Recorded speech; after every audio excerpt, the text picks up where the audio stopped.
ഇന്ത്യയിലെ ആദ്യത്തെ സമ്പൂർണ്ണ നേത്രദാന ഗ്രാമം ചെറുകുളത്തൂരാണ്. ഇന്ത്യയിലെ ആദ്യത്തെ സമ്പൂർണ്ണ നേത്രദാന ഗ്രാമം ചെറുകുളത്തൂർ. കേരളത്തിലെ ആദ്യത്തെ സമ്പൂർണ്ണ ശുചിത്വ പഞ്ചായത്ത് പോത്തുങ്കലാണ്. മലപ്പുറം ജില്ലയിലെ പോത്തുങ്കൽ. കേരളത്തിലെ ആദ്യത്തെ സമ്പൂർണ്ണ ശുചിത്വ പഞ്ചായത്ത് മലപ്പുറം ജില്ലയിലെ പോത്തുങ്കൽ.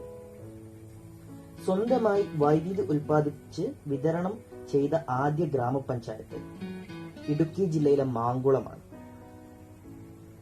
കേരളത്തിൽ സ്വന്തമായി വൈദ്യുതി ഉൽപ്പാദിപ്പിച്ച് വിതരണം ചെയ്ത ആദ്യ പഞ്ചായത്താണ് ഇടുക്കി ജില്ലയിലെ മാങ്കുളം. കേരളത്തിൽ അമ്മത്തൊട്ടിൽ സ്ഥാപിച്ച വർഷം 2002 നവംബർ 14. 2002 നവംബർ 14 കേരളത്തിൽ അമ്മത്തൊട്ടിൽ സ്ഥാപിച്ചത്. എല്ലാ ജനവിഭാഗങ്ങളെയും ഉൾപ്പെടുത്തിക്കൊണ്ട് റേഷൻ സമ്പ്രദായം കേരളത്തിൽ ആരംഭിച്ചത് 1966 ജൂലൈ 1. എല്ലാ ജനവിഭാഗങ്ങളെയും ഉൾപ്പെടുത്തിക്കൊണ്ടുള്ള റേഷൻ സമ്പ്രദായം കേരളത്തിൽ ആരംഭിച്ചത് 1966 ജൂലൈ 1. ഫ്രണ്ട്സ് ജനസേവാ കേന്ദ്രങ്ങൾ നിലവിൽ വന്നത് 1999. ഫ്രണ്ട്സ് ജനസേവാ കേന്ദ്രങ്ങൾ നിലവിൽ വന്നത് 1999. കുടുംബശ്രീ പദ്ധതി ഉദ്ഘാടനം ചെയ്യപ്പെട്ടത് 1998 മെയ് 17. 1998 മെയ് 17 കുടുംബശ്രീ പദ്ധതി ഉദ്ഘാടനം ചെയ്യപ്പെട്ടത്.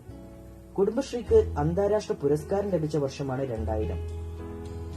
2000 കുടുംബശ്രീക്ക് അന്താരാഷ്ട്ര പുരസ്കാരം ലഭിച്ചത്. കേരള ഹൈക്കോടതി നിലവിൽ വന്നത് 1956 നവംബർ 1. കേരള ഹൈക്കോടതി നിലവിൽ വന്നത് 1956 നവംബർ 1. കാറ്റിൽ നിന്ന് വൈദ്യുതി ഉൽപ്പാദിപ്പിക്കുന്ന കേരളത്തിലെ ആദ്യ സ്ഥലം കഞ്ചിക്കോടാണ്. കാറ്റിൽ നിന്ന് വൈദ്യുതി ഉൽപ്പാദിപ്പിക്കുന്ന കേരളത്തിലെ ആദ്യ സ്ഥലം കഞ്ചിക്കോടാണ്. കേരളത്തിലെ ആദ്യ താപവൈദ്യുത നിലയം Kayamkulam Rajiv Gandhi combined cycle power project. കേരളത്തിലെ ആദ്യ താപവൈദ്യുത നിലയമാണ് Kayamkulam Rajiv Gandhi combined cycle power project. കേരളത്തിലെ ആദ്യ ഡീസൽ വൈദ്യുത നിലയം ബ്രഹ്മപുരമാണ്. എറണാകുളം ജില്ലയിലെ ബ്രഹ്മപുരം. കേരളത്തിലെ ആദ്യ ഡീസൽ വൈദ്യുത നിലയം എറണാകുളം ജില്ലയിലെ ബ്രഹ്മപുരം. കേരളത്തിലെ ആദ്യ ഭൂഗർഭ ജലവൈദ്യുത നിലയം മൂലമറ്റമാണ്. കേരളത്തിലെ ആദ്യ ഭൂഗർഭ ജലവൈദ്യുത നിലയം മൂലമറ്റമാണ്.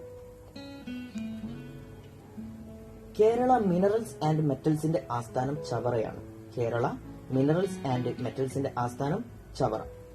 Kerala institute of local administration, അതായത് KILA, Kerala institute of local administration KILA, അതിന്റെ ആസ്ഥാനം മുളങ്കുന്നത്ത് കാവാണ്. തൃശൂർ ജില്ലയിലെ മുളങ്കുന്നത്ത് കാവ്. കിലയുടെ ആസ്ഥാനം തൃശൂർ ജില്ലയിലെ മുളങ്കുന്നത്ത് കാവാണ്. Lakshmibai national school of physical education Thiruvananthapuram ജില്ലയിലെ Kariavattom. Lakshmibai national school of physical education സ്ഥിതി ചെയ്യുന്നത് തിരുവനന്തപുരം ജില്ലയിലെ കാര്യവട്ടത്താണ്. കേരളത്തിലെ ആധുനിക ചിത്രകലയുടെ പിതാവാണ് KCS പണിക്കർ. കേരളത്തിലെ ആധുനിക ചിത്രകലയുടെ പിതാവ് എന്നറിയപ്പെടുന്നത് KCS പണിക്കറാണ്. കേരളത്തിലെ ആദ്യ സ്വകാര്യ ആർട്ട് ഗാലറിയായ ചിത്രകൂടത്തിന്റെ സ്ഥാപകൻ CN കരുണാകരൻ. കേരളത്തിലെ ആദ്യ സ്വകാര്യ ആർട്ട് ഗാലറിയായ ചിത്രകൂടത്തിന്റെ സ്ഥാപകനാണ് CN കരുണാകരൻ.